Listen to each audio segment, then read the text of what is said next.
Same-sex marriage, the ethical dilemma. At the very mention of same-sex marriage, Christian traditionalists prepare to argue that homosexuality is a sin, and therefore same-sex marriage is something they cannot endorse. After all, in the beginning there was male and female, not male and male or female and female. Although the Bible is clearly against homosexuality, we are more importantly called to love. In Matthew 22, Jesus reports that the greatest commandment is to love the Lord your God with all your heart, all your soul, and all your might, and to love your neighbor as yourself. We were not called to judge. We were called to love. John 13:35 claims that they should know we are Christians by our love. Would they? Homosexuals are so turned off from Christianity because they are constantly being judged. It is not a person's right to legislate the righteousness of others. Perhaps we are doing more harm than good. Before considering whether it is ethical to deny or grant homosexuals the right to marry, let's take a look at how marriage is defined.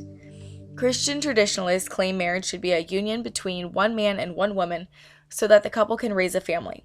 However, reproduction is not a requirement for marriage. Conversely, the same-sex marriage supporter embeds the purpose of marriage into love and unity. Regardless of sexual orientation, homosexuals have the same American values as heterosexual couples. Many still want gold bands, legal documents, and children.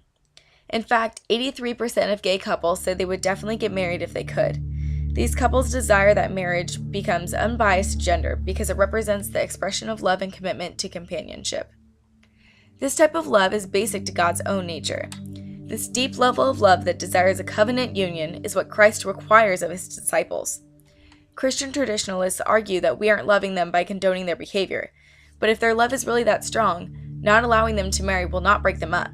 Instead, homosexual couples are left without the true commitment because the final step of marriage is not an option for them. Same-sex marriage is not just a religious issue, but also a constitutional issue, because not allowing same-sex marriage is hindering the rights of the people.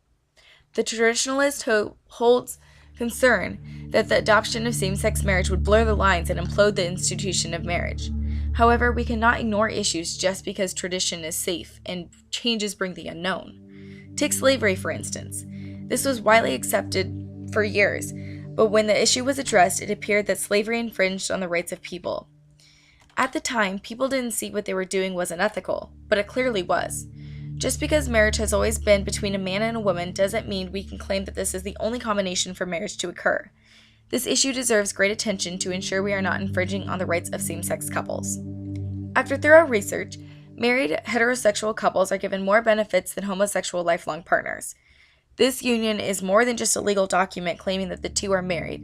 Without the allowance of marriage, life partners are denied the rights to insurance and pension benefits, family-only hospital visits, inheritance of assets, access to their partner's social security, to make executive medical decisions, to sue for a partner's wrongful death, and to protect their children in custody battles.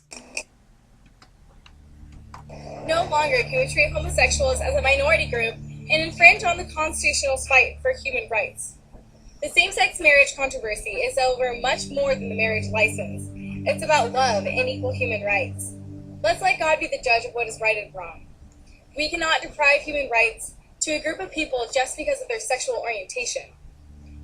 Let's walk in love, leave the religious stigmas towards homosexuality at the door, and support same-sex marriage, because let's face the facts, that is the most ethical decision.